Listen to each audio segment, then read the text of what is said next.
I watch my 16-month-old son, and he's fearless, and he wants to just walk out into the shore break. I mean, there's something so interesting about that, to watch him just stare at the ocean, stare at waves coming in, and watch them just crash on the shore, and that's super entertaining.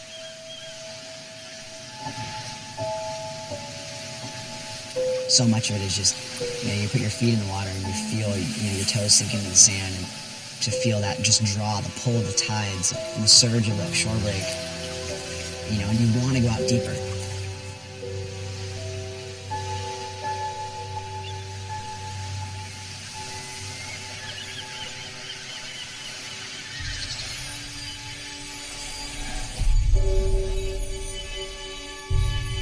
You could live for, 3 months on $100, and, we didn't think of any kind of a culture. We just thought of it as like, aren't we lucky to be doing this?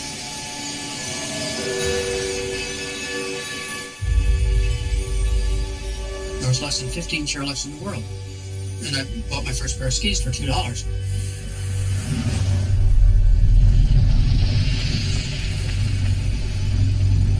We were kind of disenfranchised from society. I mean, we had totally different lifestyles than our parents.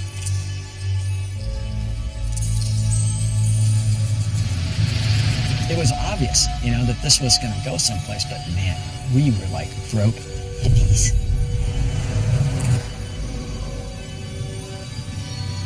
You were kind of on the low rung of the totem pole. You were kind of an outlaw, kind of an outcast.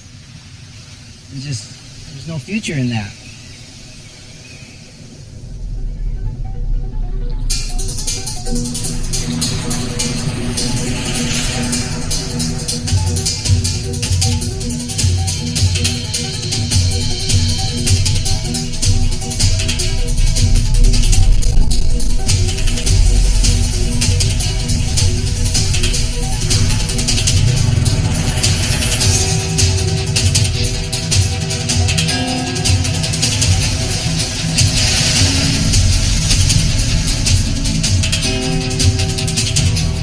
You're 100% focused on what you're doing right now, right at this instant. This instant is the most important thing in all of your life. The past is the past, and the future, well, who knows what's coming.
Somehow, every time you do it, at whatever level. I mean, whether it's your first day or you've been doing it your whole life, it somehow manages to free you from a lot of the things in life that are going to try and sink you, that are going to try and drag you down, that are going to try and make you unhappy or negative.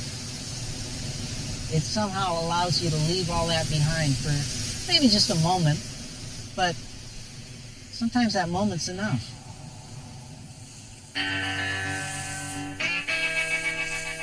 The basic instinct of a human being is his search for freedom. And still, the search for freedom is within all of us. Whether you're young or old, male or female, it's the same thing. It's that thrill of the first ride, and once it gets under your skin, you can never stop. We would have all been in prison. I think if you're kind of a misfit kid and you want to rebel, you need a place to do that in a positive way. Some guys grabbed skateboards and did it. Other guys grabbed climbing ropes and came up here. My number one goal was to cover the earth with bikes. You know, it's going to happen. This is going to happen. There's no doubt. It's just a matter of time.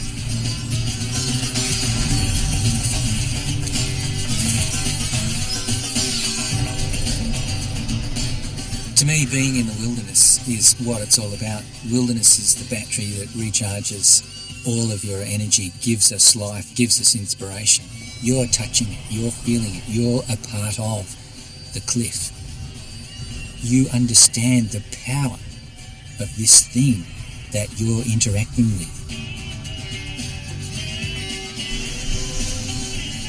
I think what motivated me when I was young and what motivates me now are basically the same things. That sense of glide and that sense of weightlessness. You know, there's a host of sports now that didn't used to exist, and they all have that same sensation that is sort of core to a lot of people's nature. Adventure to me is just getting out of your comfort zone and going into the unknown. That's where I feel every emotion of life and feel the most alive.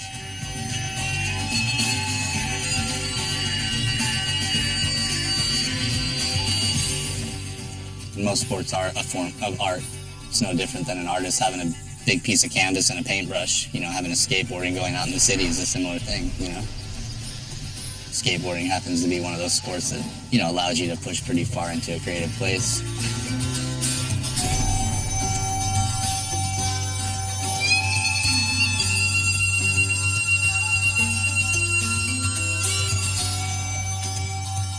I just wanted to see what it felt like to be fifth gear pinned and just sail in the air as long as I could. It just seemed like such a great idea.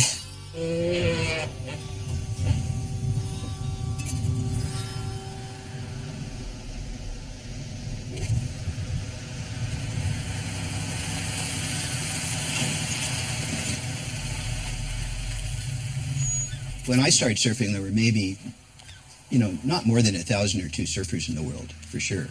So we felt very, very elite because we knew about this thing that the mainstream had no idea existed. Surfing was the antithesis of organized social behavior when it began. See all those guys in their cars leaving for their 9 to 5? Who's got it right, them or us? And that was the question. That was the question.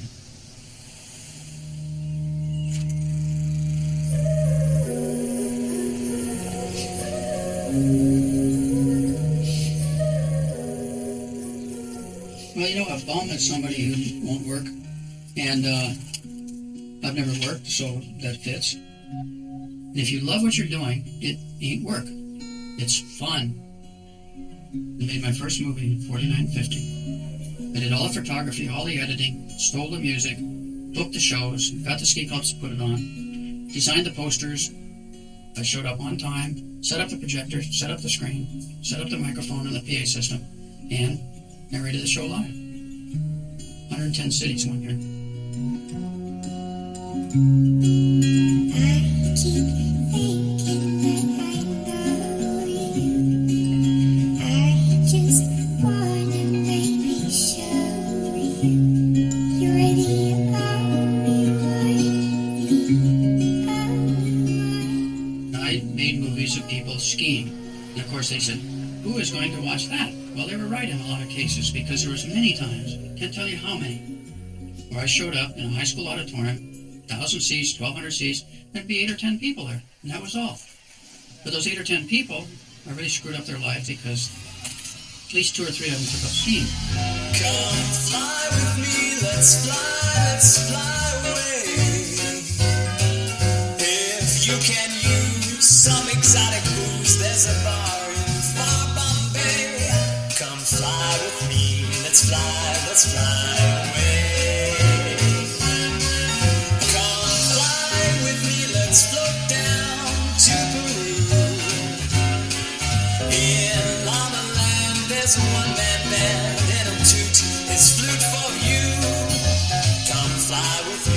birds take off in the blue.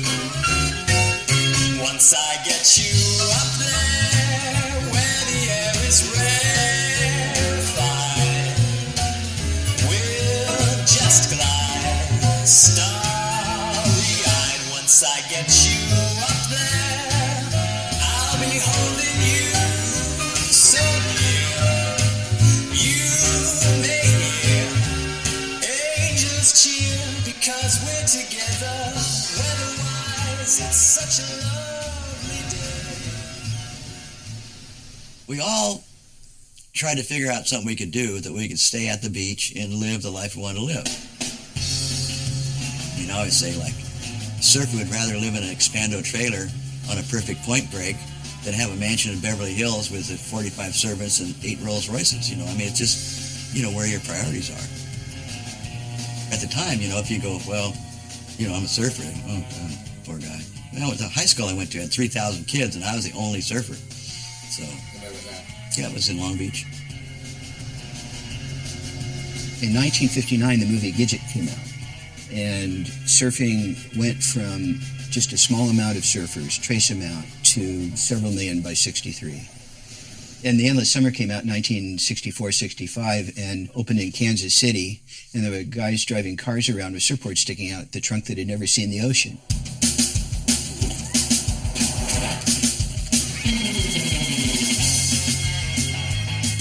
Endless Summer showed the rest of the world what surfing was really like, and it was correct for the people that were in it, and it entertained a general audience who didn't know, anything about the sport. It's just a home movie.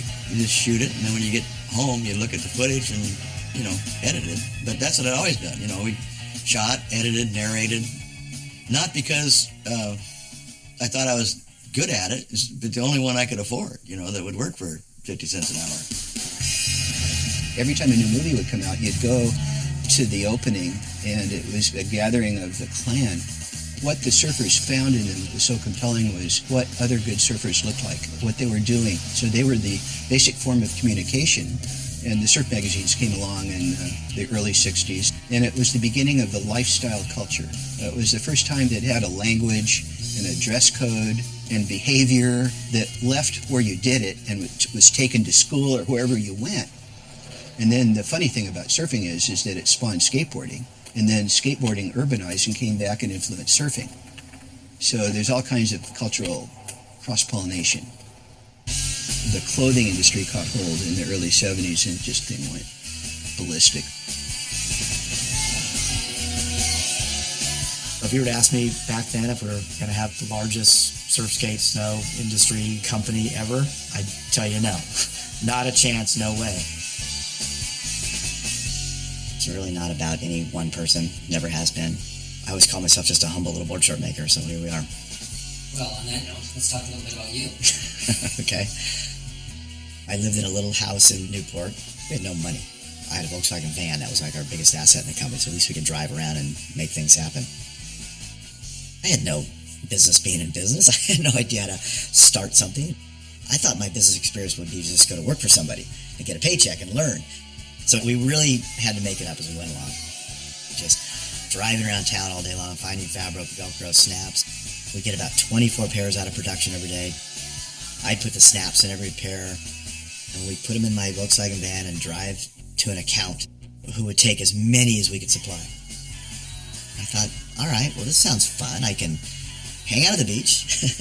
I can keep surfing, have this little project, do it for a year or two, and then I'm going to go to graduate school. That was my plan.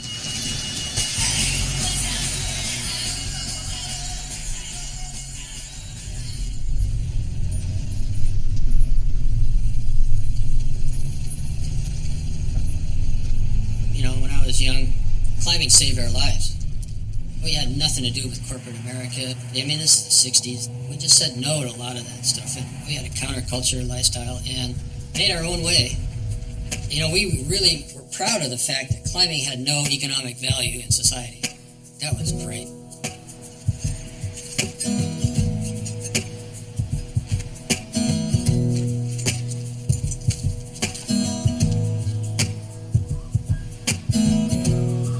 Well, I had a dream I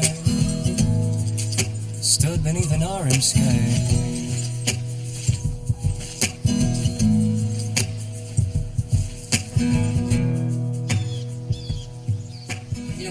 doing big walls in Yosemite and stuff, hardly anything had been done. So you didn't repeat routes. I mean, why repeat a route when you can go do a new route? I think the curious common bond that we all had is a passion to do something with no outside motivation. It was more from the inside, because you weren't going to get famous about it. You weren't going to get paid for it. No way. No how. When you first started coming into this place, it was really intriguing about the lifestyle and the characters. It just seemed like an array of characters. Of course, you got to remember, for me, it was in the 70s, early 70s, so there was a whole revolution of things going on in mainstream society, of protesting wars, hippie generation, all that. It seemed like everything was an adventure around here. Every step you were taking had an inspiration of the unknown and the excitement just to be here. Pale light this morning. Whoa, me. If you go back in history of bicycles, over 100 years ago, people rode nothing but unpaved roads. So one could say, oh, well, off-road riding, that started when bicycles started, which now everybody takes for granted. But back in 60s, 70s, it was a radical proposition. There was this whole place where people would go to, this shrine, where it was like so close to a major crazy city, San Francisco, yet at the same time, you could get so far away. The Golden Key was this thing called a balloon tire bike. And originally it was, found objects. It was bikes that were found in secondhand stores and the Goodwill or the dumps. What happened here was a mongrelized bike. I mean, half the people would spit on it and say, this is a piece of junk. Are you out of your mind? And the other half would say, that's what I want. I need that thing.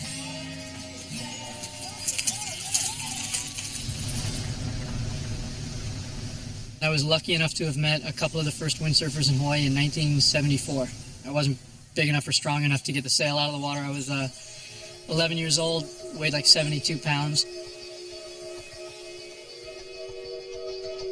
I graduated from high school in 1981, and that's the year the sport turned pro. So I deferred admissions to university. Said, okay, I'll see what being a pro windsurfer might be, because there weren't any at that point.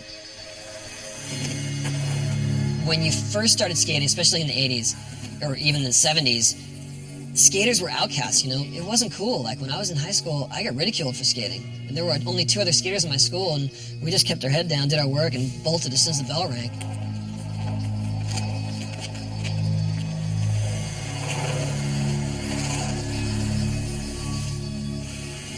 I got into the sport really in its early days, from before we had bindings, before it was allowed at ski resorts. The vibe in the early days is like you could never make a living doing that. There was no such thing as the snowboard industry, and there was no such thing as a pro snowboarder.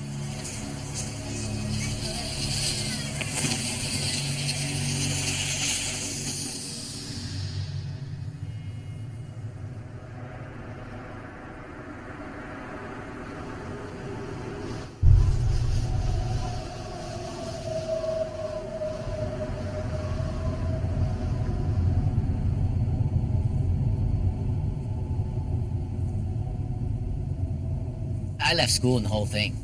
Left at 16 to come up here. I did not feel like I was smart.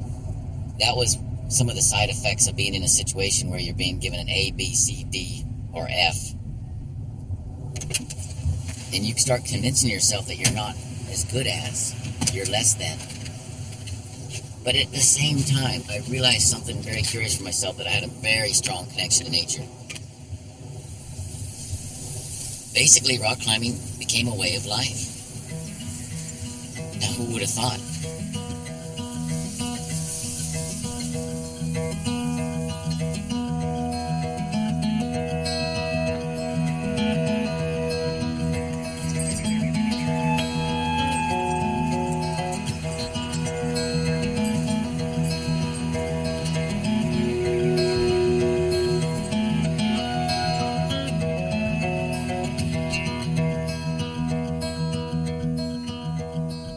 I have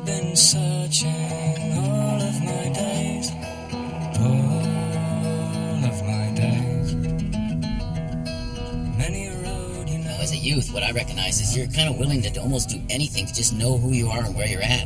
And with youthful enthusiasm, they're willing to try it just for the adventure of it, for the initiation into something that who knows what it is. It might be a gang, I don't know.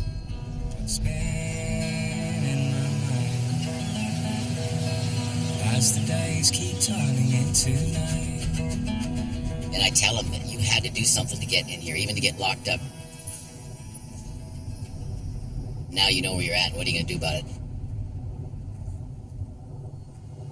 What I got to experience as a kid on a 20-day backpacking trip and hiking to the top of peaks and things, that somehow your imagination will catch something and you might get that miracle of life that is anything's possible.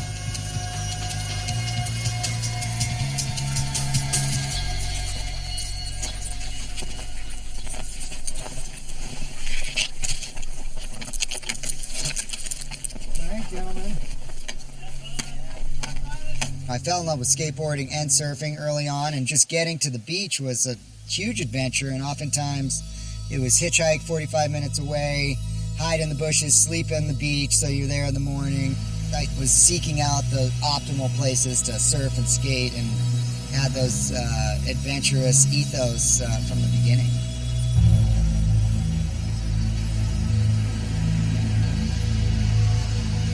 Going into these places, it's kind of like you fill your backpack with everything you think you might need and you walk into the wilderness, and to go out there and really walk through these mountains that one wrong call could have dire consequences. It's super important to be really present moment.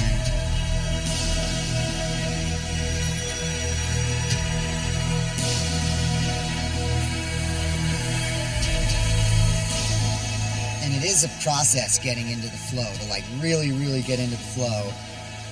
I'm really firing on all cylinders and reading like every little nuance that the mountains are doing.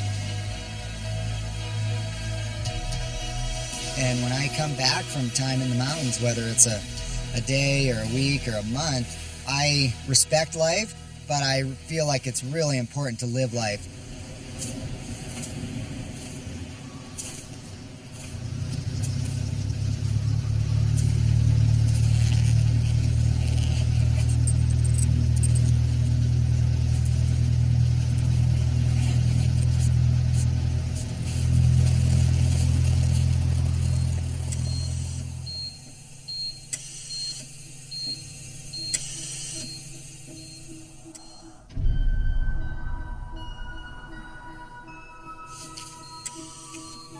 Every day I'm involved in a pathway that's a critical pathway. Someone's life depends on the decisions and the actions that I take. And I saw myself on a predetermined pathway. There is a medicine career pathway. And when I was taken into the wilderness for the first time, that disrupted my pathway, it disrupted my life. It was a liberating circumstance that just happened to explode my comfortable life into a million little pieces.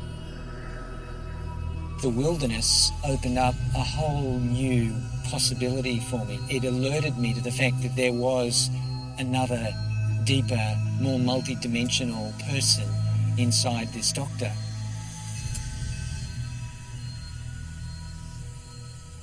I get inspired by an idea, and the challenge, the excitement for me is to make the idea, the vision, a reality. I wanted to base jump the highest cliff in the world, the Great Trango Tower.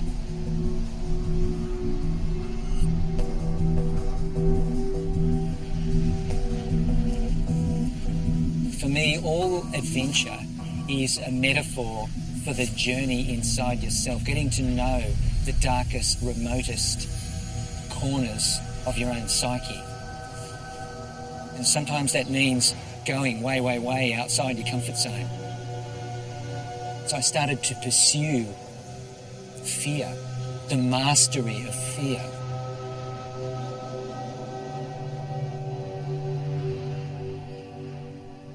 The thing that I've looked at which was on a poster my sister gave to me when I was a young kid. There's a picture of a really big wave, and there was a surfer in there that said, "Face your fears, live your dreams." And that sat above my bed from my early teens right through till I left home. That inspired me to work the last 20 years of my life, almost killing myself, but facing my fears. And my fears were fears of acceptance, and being worthy. I was someone that was always pushed to 100% is all that's acceptable.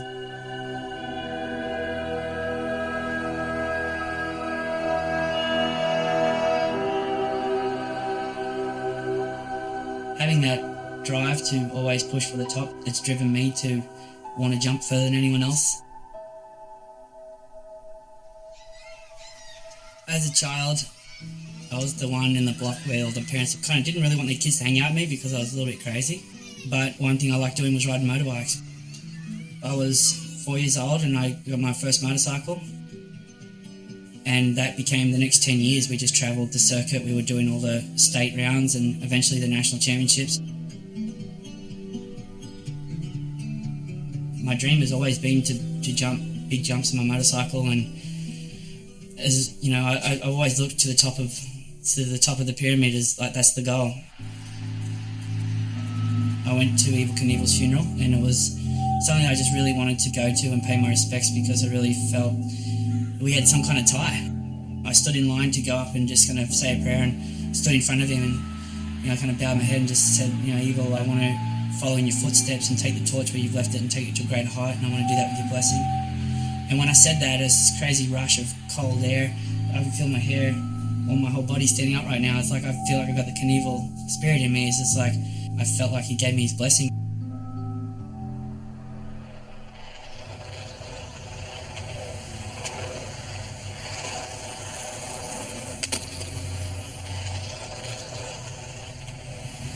When we all got out of school, it was like our skate gang, and there was no age discrimination other than what my brother tried to put on me. So it was always an uphill battle to get his approval for me to be around. Then I'd also have to impress his friends for them to also, to stamp me to be okay to be in the crew. So that drove me to push myself quite a bit. When I was a kid, I used to sit in class and just draw ramps all the time. And I always had this vision that ramps could be a lot bigger. Why were they the size they were? I would sit there and brainstorm new ideas of things I could do when I got out of school on the ramp that day. I think of a trick. I don't know when I'm sitting in my house, so I come down here and learn it. A lot of what I'm doing today, I fantasized about it as a kid quite often. I was a bit of a daredevil as a kid, so combine that with the creativity, and that's really the formula of what makes me tick.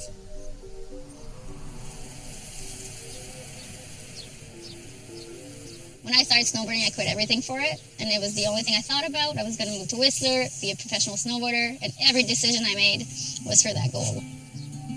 So I don't think I had that feeling with anything else. So there was no B plan. There was no if it doesn't work out, what's going to happen. That was just the plan, and it was going to work out.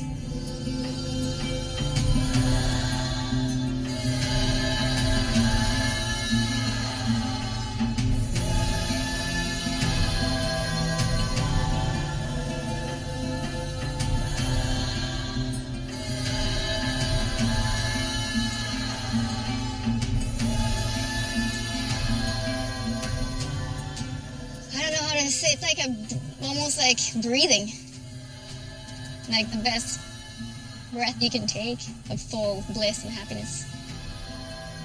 It's like magic.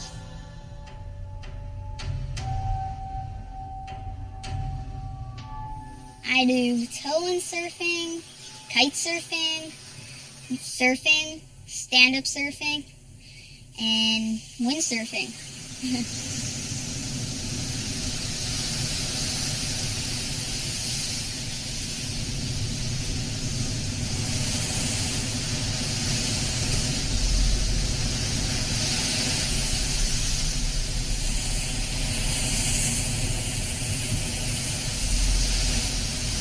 Like Kai Lenny, I've been riding with him since he was 9 years old. And seeing and kind of helping him through the whole process of becoming a pro and now being basically the best in the world at stand-up You know, an incredible windsurfer, kiter, surfer. He's kind of like me where he does everything. You know, Robbie, you know, since I was young, would always tell me, you're kind of a product of your environment. I always knew what I wanted to do, what I wanted to be. This time I know, season change, it's time to go. We fall apart. So I chase the sun until I come with myself, a change of reason. Looking at Robbie for inspiration, you know, he's old enough to be my dad, and he's still going, you know, stronger than ever. And I sometimes feel like he's younger than me.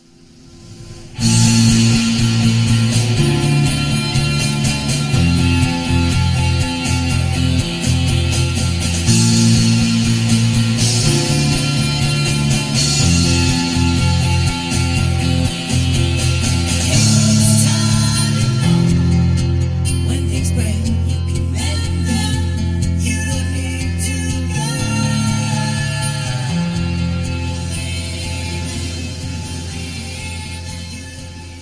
Most people grow up, they get out of high school, and they stop playing.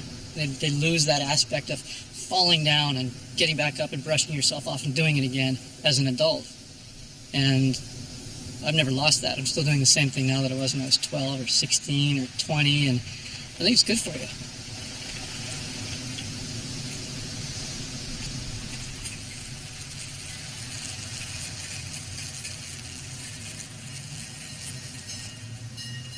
I like riding bikes. Oh man, I liked riding bikes. I was the thorough addict. You know, I was a road racer, and you know, when I was 12 years old, I told myself, I will never stop doing this, no matter what. I wanted to spread this thing everywhere because I knew that we could just make a lot of people so happy. And the first year we made 160 bikes. The second year we made 1,000 bikes. People lined up out the door. In 1983, for the first time in history, you could walk into a bike shop and walk out with this fat, tired thing called a mountain bike. In another 10 years, when someone would say bike, they'd actually mean a mountain bike.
You know, you go to this amazing park. There are two gigantic, awesome artificial turf soccer fields. There's a gigantic, beautiful dirt and grass baseball field.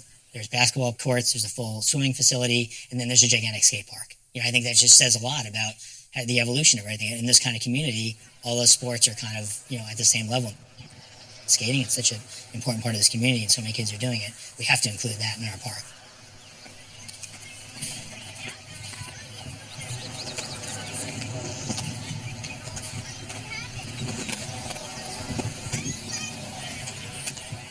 Action sports have become mainstream because as soon as we step on a skateboard, on a surfboard, a motorcycle, a bike, it's on.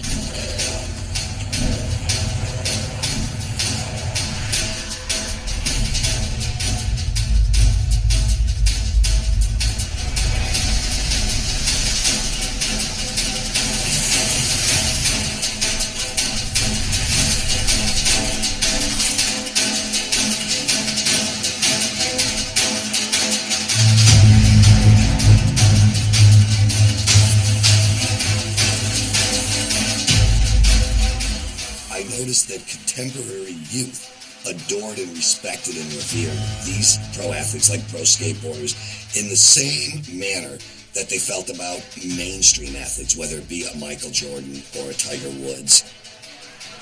You now have, at least at a competitive level, a ton of parallels to these traditional, whether it's soccer, football, you name it. Today we watch the Olympics, and the number one rated event at the Olympics is half-pipe snowboarding, and I don't think anyone thought it would grow to that size. Now you have the first, probably second but now, but generation of people whose expectations are, I want to be a pro athlete. Ladies and gentlemen, you've just seen some magnificent surfing out here on the Pacific Ocean at Santa Clara River Mount. Here with me I have Kelly Slater. Kelly comes along. He's this beautiful little kid from Florida. We met him when he was, 15 or 16 years old. Walked up just to the trade show and says, I'm going to be the best surfer in the world one day. And we just looked at him and go, really? And then all these other people came up and told us that this is the guy. And we're like, okay.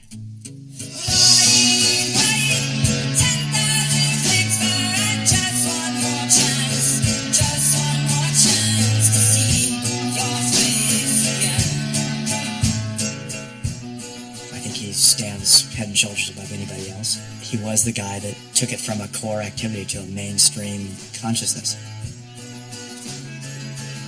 Probably by the time I was about 10 or 12, I was pretty sure I was going to be a pro surfer, or that's what I wanted to be. I didn't know how or if it was going to make a living for me or anything like that, but I knew that was what I wanted to do.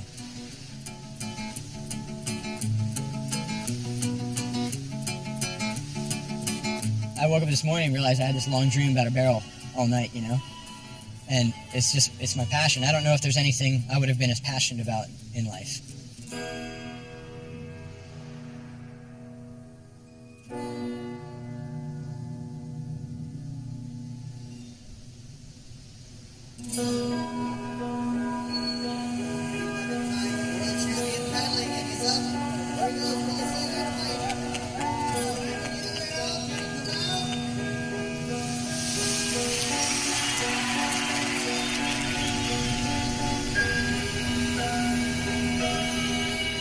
Basically a desire, having a passion for it and having the desire to keep learning.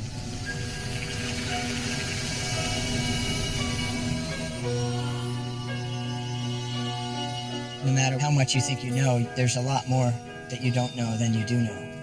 And if you keep that idea in your head, if you perceive surfing that way, then you're always going to have fun. You're always going to keep learning things.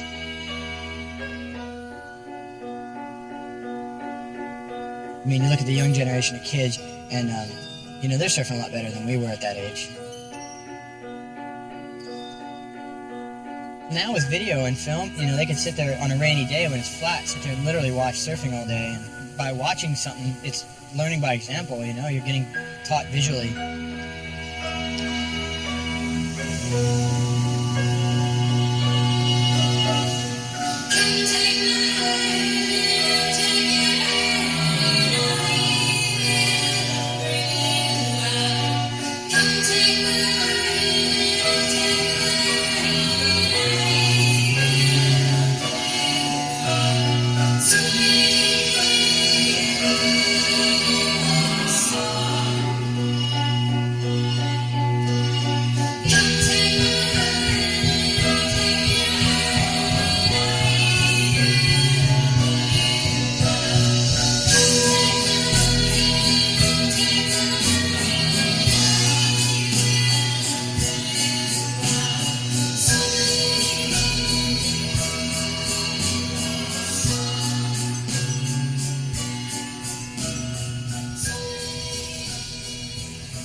As far as videos, that is so important.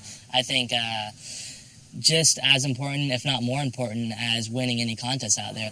That's really where the progression of skateboarding gets pushed too. People, they devote years to making a video part. That's how important it is. All of their efforts of skateboarding as a pro skater, if they're not competing, are going to making an amazing video part and breaking themselves off in the process.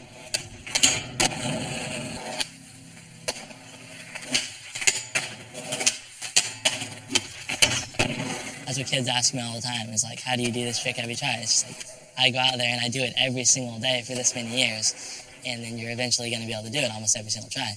And I mean, obviously it takes failing and it takes falling a lot to be able to get to that point, you know, falling a lot and falling hard and getting hurt and all those things. But that's just, that's part of the game.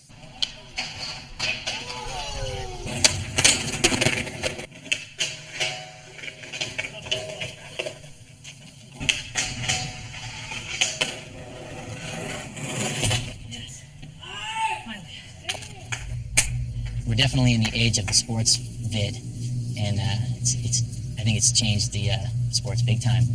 You look at the films; they are the history books. You know, they do show you what the progression is. You know, the most important part of documenting these sports are watching the films.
What we've seen happen probably in the last 10 years is what we're living in right now is the digital revolution.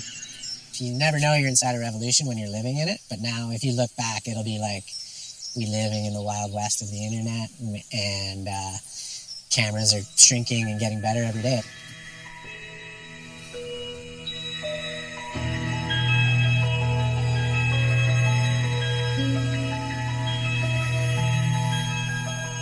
The reason those shots are so amazing is because it truly puts you in the perspective of the athlete. It just became a staple of how people shared their sport adventures.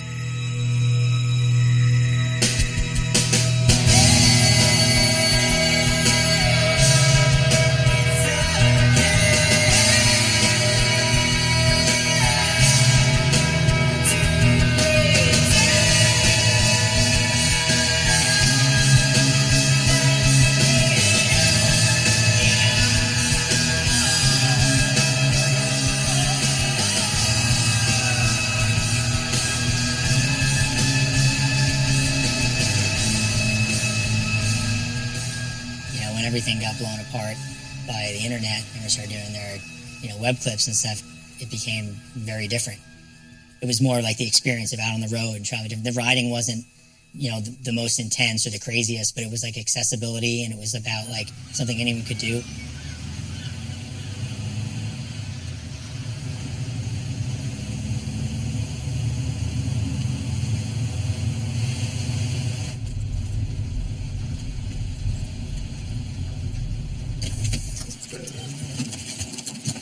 It started when I was like the summer of like 6th grade going into 7th grade. I wanted to surf every day that summer to get better. So once the summer was over, there was only like 30 days left, and I'm like, okay, well, I'll make it 100 days. And so I did 100 days, and then I decided like a year, and then it was 2 years, and now I just did 1,000 days, so I want to do 3 years now.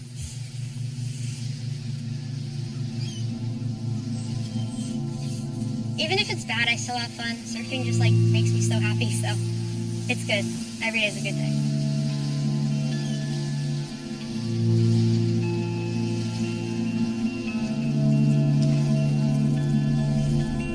On the shore, it's a light and heavy glow.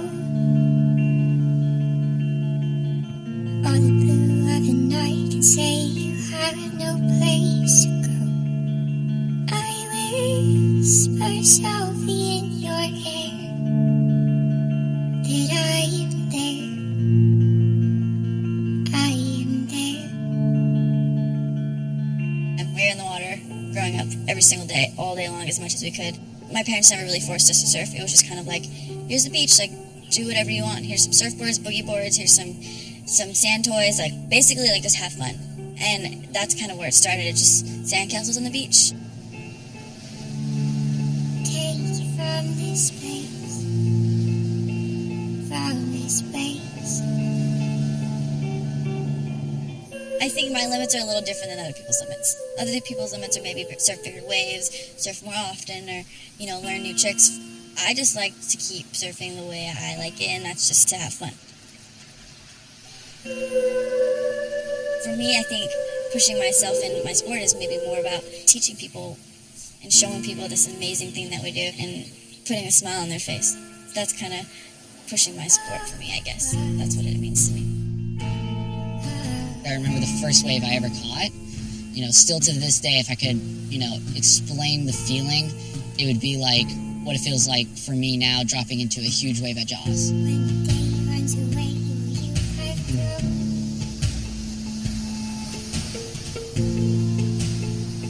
Basically, you instantly feel like nothing else in the world exists, nothing else matters. You're living in the moment.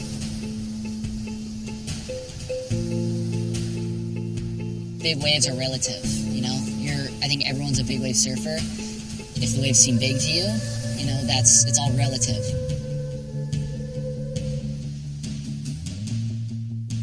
You just want to feel it again, and you want to keep driving, keep going, just to keep feeling the same emotion every time you skate. It's fun. I mean, I keep saying that, but I mean, it really is that fun, and I can't describe it. You just feel like you're kind of in the groove and you're just going with it. It's the best.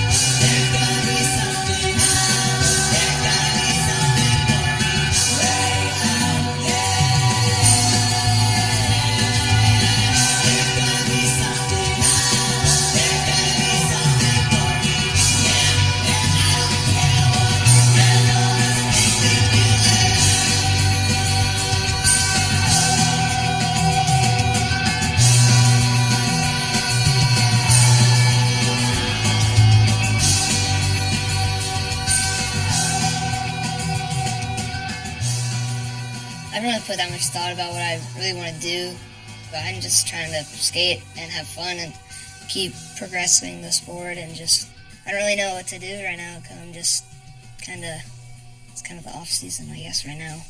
There's really no off season. Just kind of always skating.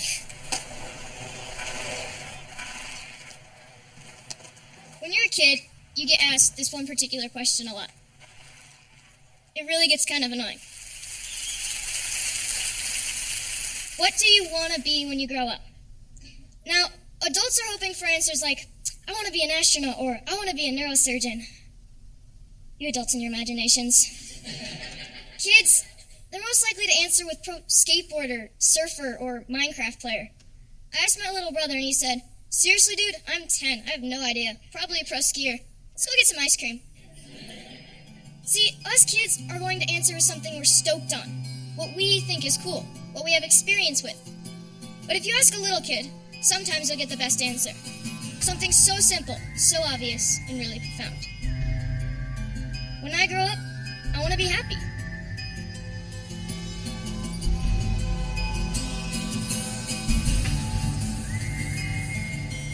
This is where I'm really happy. Powder days. Skating to me is freedom.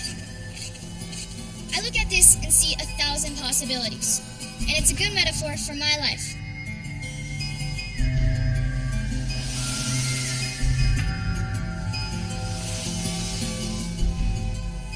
People are celebrating just what action sports really entail.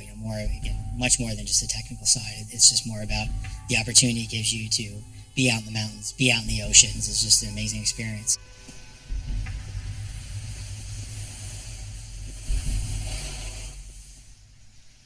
The center of the whole industry, there is still that core, that very limited, very small group of people who really continue to push progression and really take us to the next level, because that's really, at the end of the day, that's really where a lot of the new ideas are born.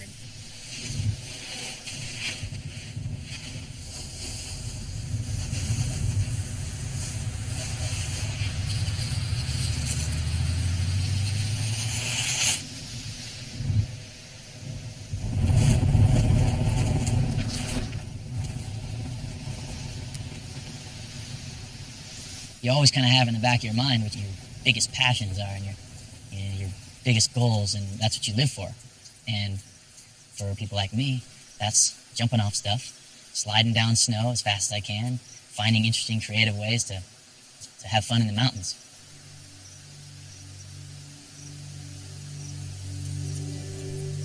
The skis normally are the fattest at the tip, and then they get skinny under your foot, and then they get fat again at the tail. And these are the opposite. They're fattest in the middle, and then they get skinnier at the top. And I took that shape idea from water sports, from surfboards, and from wakeboards, and from water skis.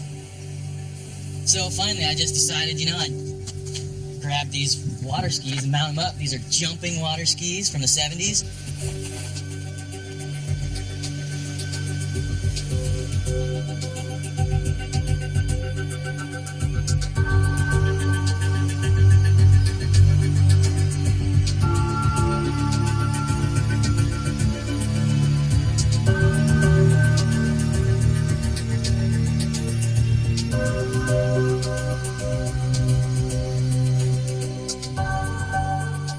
Those things on, and then all of a sudden this huge double doors just went and I was like, wow, look what we can do now.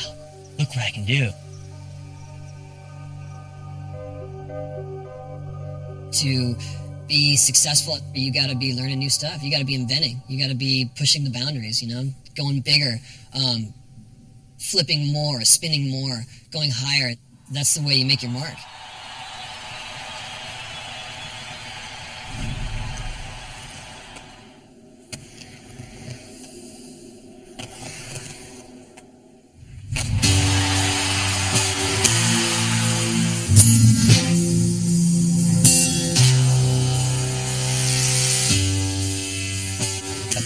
Solely what drives me, the land of the infinite possibility, knowing if I go to work today I can do something I've never done before.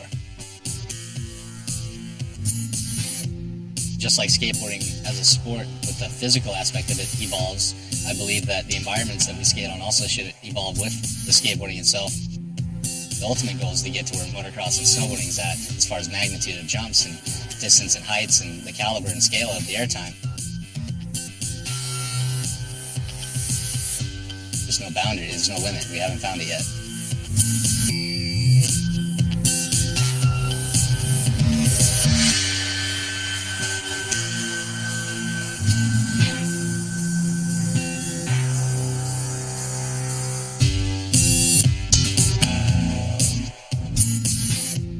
It was just crazy because I would always watch the videos of Tony doing 900s, and it only took just one person to have the great idea to try to take it up a notch each time, and I guess I was that person on this one.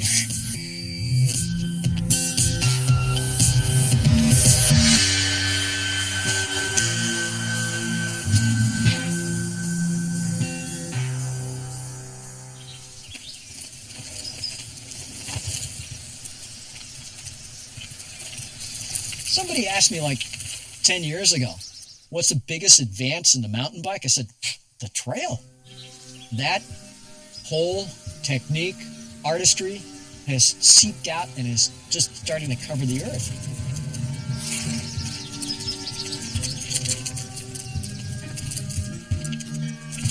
The ultimate trail building started out of Vancouver and BC area. And the trail builders up there, some of them have become sort of like underground cult heroes.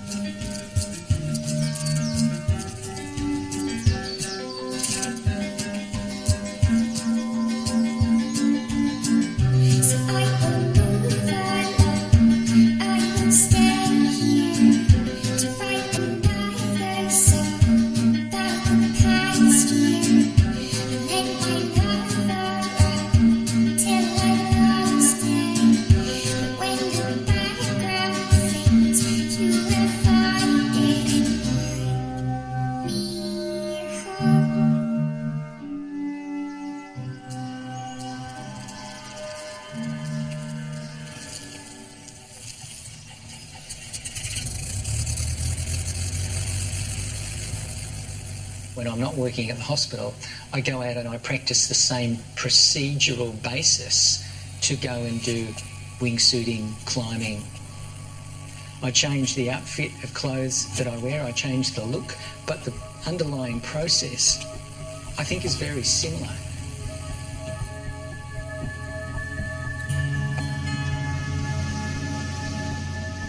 There is a thrill-seeking gene, the DRD4 gene on chromosome 11. You can have between 2 and 11 copies of that gene. If you have 2 copies, you're a low sensation seeker. If you have 11 copies, you're a high sensation seeker. And that's me, that's Heather. We've done the tests. We have 11 copies of the DRD4 gene. It's a whole difference in our essential brain neurochemistry. A lot of the behaviours that we think are environmentally determined, in fact, many of them have a genetic predisposition. I don't consider myself to be an extreme sports person. I consider myself to be somebody who's experiencing things.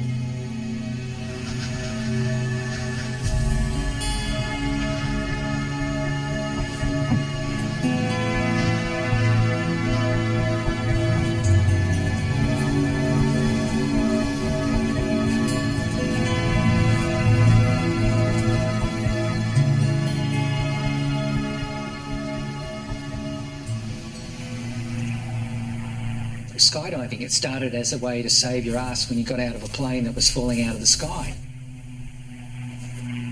And then it became a sport. And then people wanted to prolong the amount of free fall time that they had, so they started building suits that gave them wings, that prolonged the amount of time that you could interact with the air, interact with that new environment. And that technology is getting better and better all the time.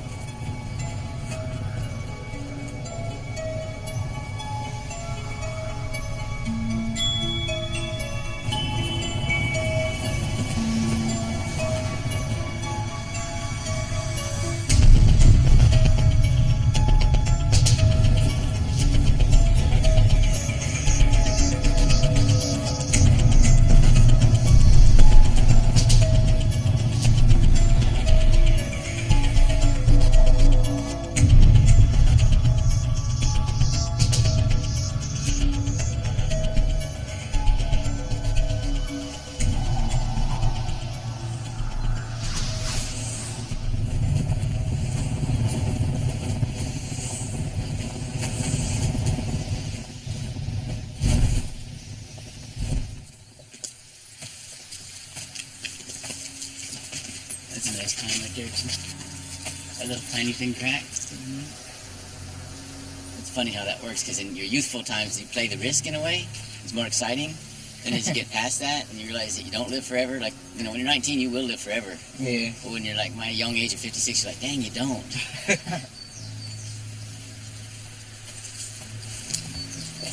I'm only 16, but I've been through a lot of stuff. Like, from 2011 to now, I've been locked up probably like 20 times. Since I'm 18 now, if I keep continuing this path I walk on, it's going to lead down to destruction and all that. Time makes you think. It really does. Like, just sitting in there, you think. Yeah. Right. It goes around that way. Underneath. And back out. When you think start going, yeah. Right inside that crack. Yeah, like that. Like, Keep going. Motivation. this one up, down. Yeah. Okay. Yeah. Just use the rope a little bit and go up there and grab it. Pull up and we'll pull you up. Got you. We got you to jump. Yeah, bro. Yeah. Yeah. It's so interesting, you know, we call it, when we're underneath your friend, you spot him. So that's what we're kind of doing for each other now in these moves we're making. Those kids are sharing how they feel, and I'm sharing how I feel. So we're spotting each other in life, like helping each other to the next move. You're holding me. Yeah. My life's in your hands.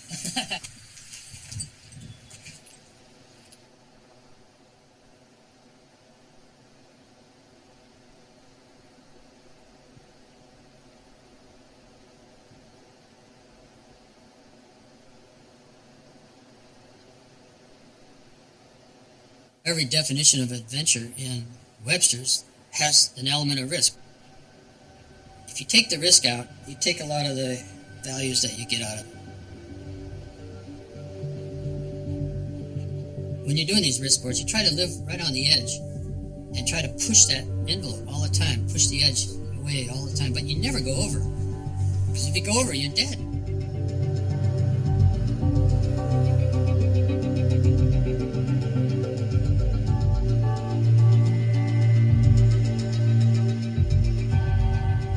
I know going into it that there's a really good chance that unless everything is perfect, I'm going to pull the plug. I start out the day going, there's 20 no's that unless I turn those into yeses, I'm bailing on this thing. And sometimes that means I've made it 3/4 the way up a mountain and I can't get that 20th yes, and I'm pulling the plug.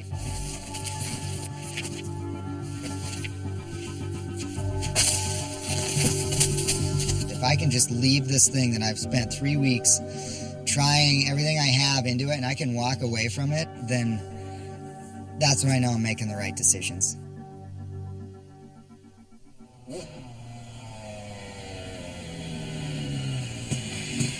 think it's at the time when you're most stressed is when you do your most important work, and that's how it's been for me. You know, I've overcome some of the gnarliest injuries, broken backs and necks and punctured lungs and nearly ruptured my aorta. I've had, over 40 broken bones, and none of them I'm proud of, but they've all taught me lessons and they've molded me into the person I am today. When you put your helmet on and it comes down to the night, you're screwing the throttle and you're hoping for the best, but it's a calculated risk. There's been a lot of planning going in place.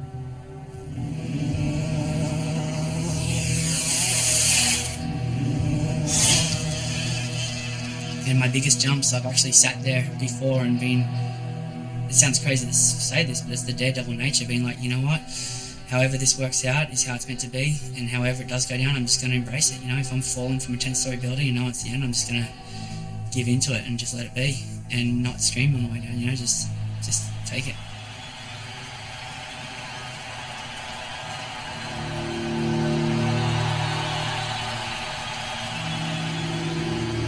So the Arc de Triomphe, the fear was definitely killing myself. Like, I was really worried about not making it and seeing the new year come in. Part of me wanted to just quit there and then, but that childhood dream of mine was that little echo going, you gotta do this for that kid in you, the one that dreamed like that all through school, who wanted to do that. Now's the opportunity. You're gonna walk out now, coward.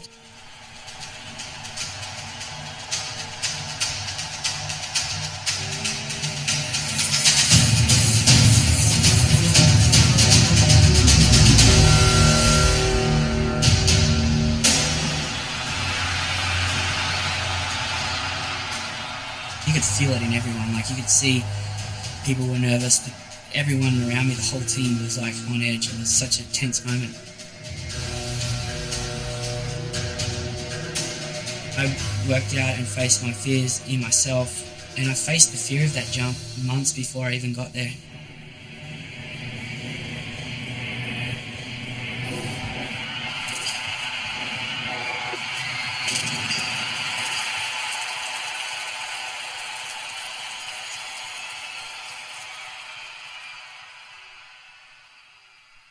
You're scared of hurting yourself. You're scared of hucking off that ledge. You're scared of that giant wave that's barreling down on you, and kind of riding the edge of that fear, and sort of what is that fine line between reckless abandon and calculated risk, to where eventually you're doing something you don't even think twice about it.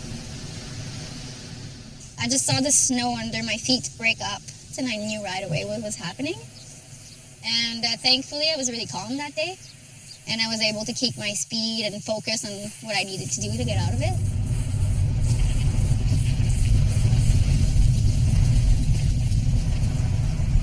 Learning to deal with fear and talking yourself down from things you're so scared of, I find really helps you deal with other situations for the rest of your life. Because then nothing becomes that big of a deal, since you've put yourself in a situation where you were so scared.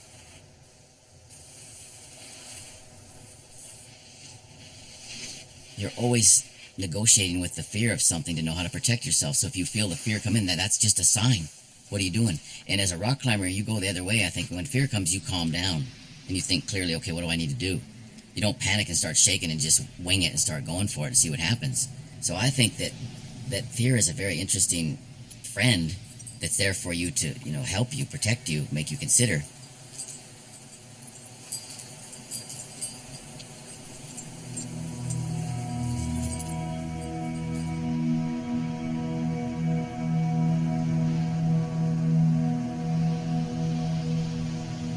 There's no words to describe how scared I was on my first base jump. Every animal on the planet has a fear system that's basically the same. It's there to protect you. But what can happen is it can get out of hand. It can start firing off when you're having thoughts about doing the things that you want to do. The fear of death is the fear of the unknown. It's the fear that is probably the strongest in all of us. And to confront that and run off a cliff into the unknown, every cell in your body is on fire, screaming, don't do it.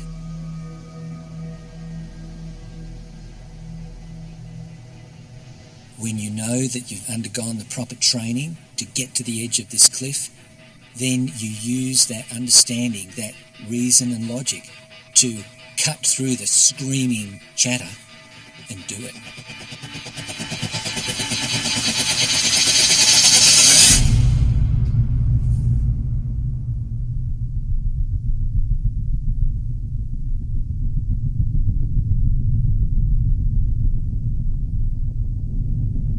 We both went into a tumble due to the thin air and the heavy 16mm old clunky cameras that we had. I hadn't expected that. I thought I had pushed it too far.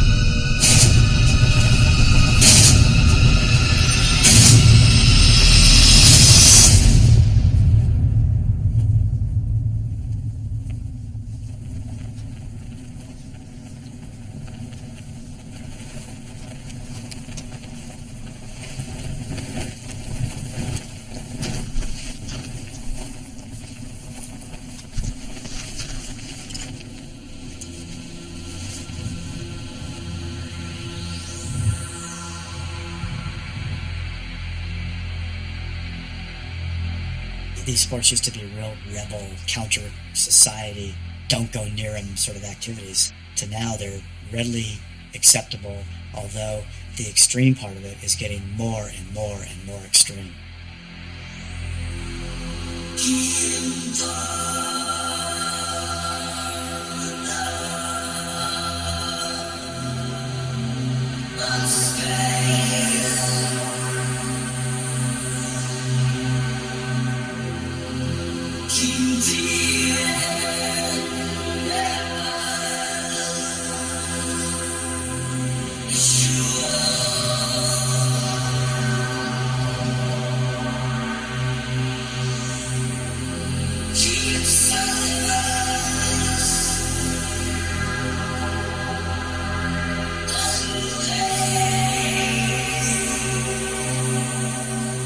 These guys have a kind of a crazy switch, and they can't wait to get there. They live for it. So they're pushing it, and by them pushing it, the next group wants to go bigger and higher, and it's just been pushed and pushed and pushed. It's the inherent DNA of these performers. They want to go big.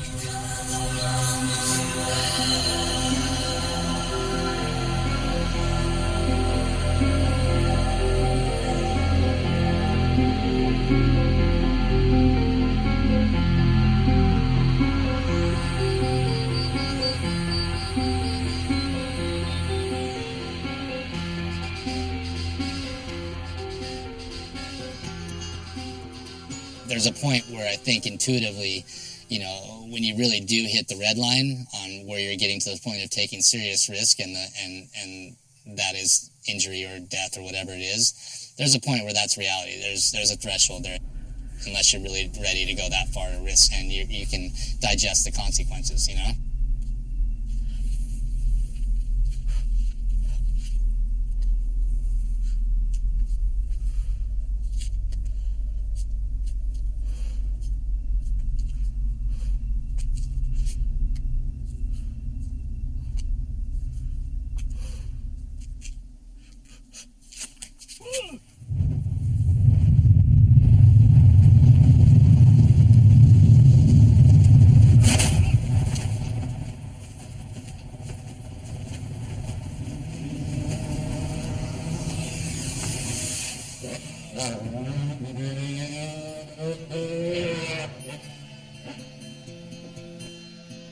I could go out and keep pushing myself to be the best in the world, but realistically, it's not possible. I honestly feel like this lifestyle, the motorcycle lifestyle, has taught me what I need to know. I'm able to let go of that wild daredevil side that needs to prove to the world that I can do the craziest things. Like I really don't feel I need to prove that anymore.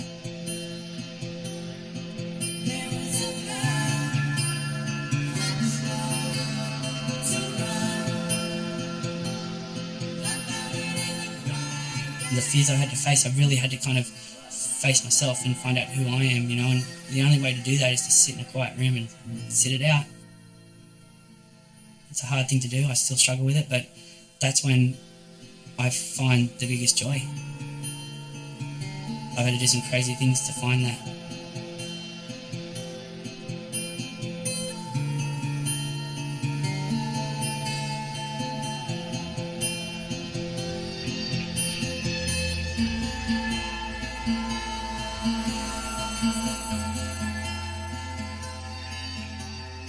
Since the beginning, I mean, there's been monumental change in action sports. At its core, the thing that remains absolutely the same is that experience and that calling that people have. That, you know, this is something that I'm completely dedicated to, and it's who I am, and it's something I'm going to do my entire life.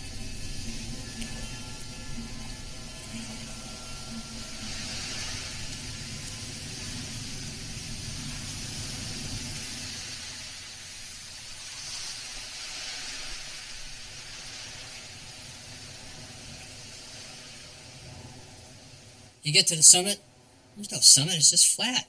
There's nothing up there. There's nobody meeting you, there's no wise man up there telling you the secret of life, there's nothing. You realize, you know what? It's all about the process.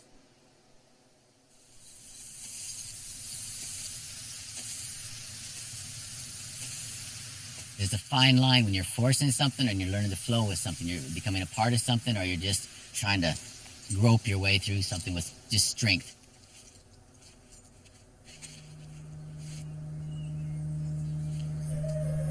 There's a place I go to by myself a lot where it's just a horizontal traverse. And I just try to learn to move at the moment and be focused on my breath. I might go across first and just think about breathing. And I might go through it just think about my hands or my feet, or, you know, how you just move in your shoulders, whatever, and practice.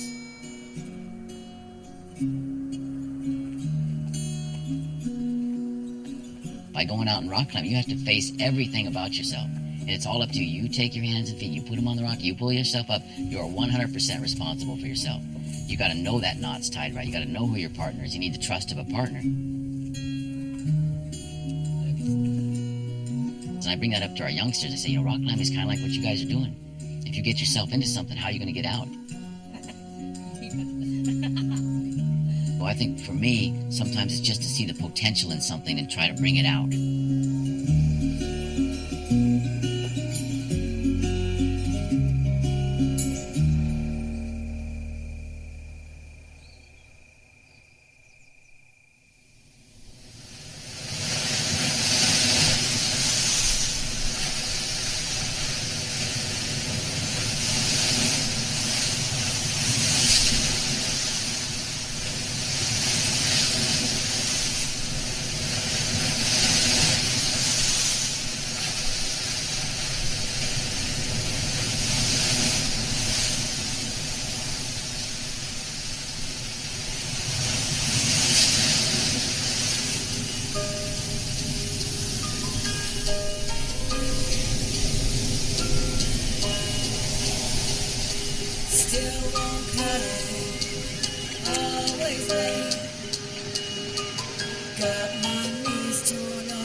Trying to grab surfing is like trying to hold a snowflake. You know, the minute you try to hold it and possess it, it melts.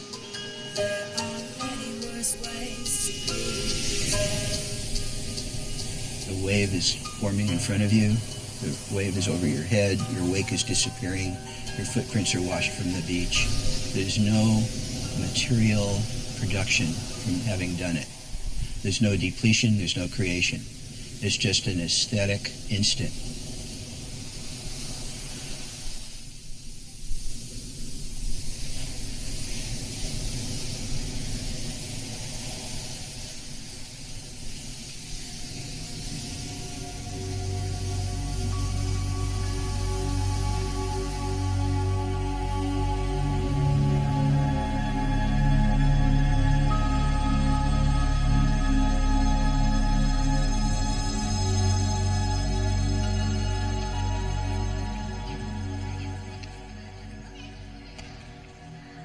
And out there, when all that holds you back is the horizon, that's real freedom.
There's a lonely road on the floor.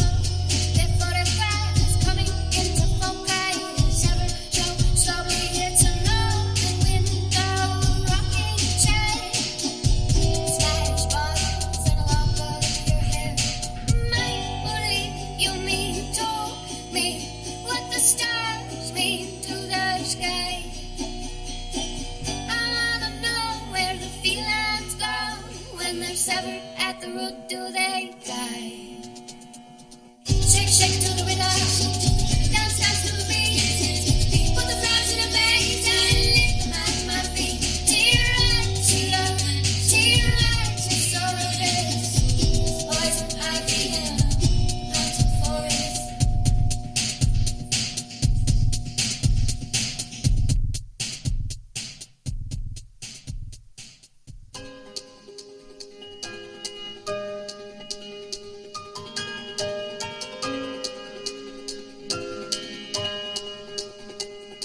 Still won't cut it, always late. Got my knees torn up on the way today. Just seems so silly to contemplate